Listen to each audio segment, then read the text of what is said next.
ওম নমঃ শিৱায়।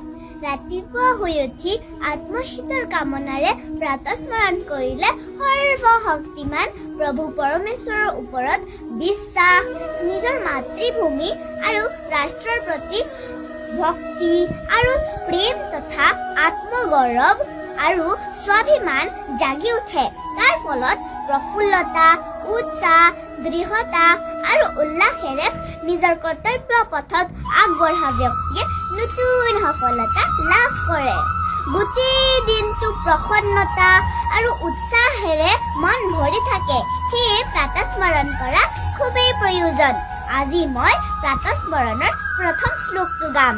প্ৰথম হৈছে কৰাগ্ৰে বসতি লক্ষ্মী कर मध्ये सरस्वती करमूले तु गोविन्द प्रभाते कर दर्शनम।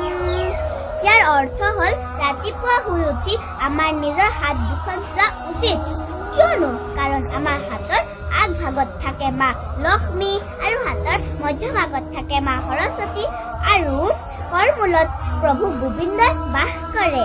অৰ্থাৎ পুৰুষাৰ্থ নাইবা কৰ্তব্যৰ মূলতে সকলো প্ৰকাৰৰ ধন ধান্য দাতা প্ৰভু গোবিন্দৰ ধ্যান আৰু কৰ্মৰ মাধ্যমত জ্ঞান বুদ্ধিৰ দেৱী মা সৰস্বতীৰ সাধনাৰ পৰিণাম স্বৰূপে সকলো প্ৰকাৰৰ সমৃদ্ধি মা লক্ষ্মী প্ৰাপ্ত হয়।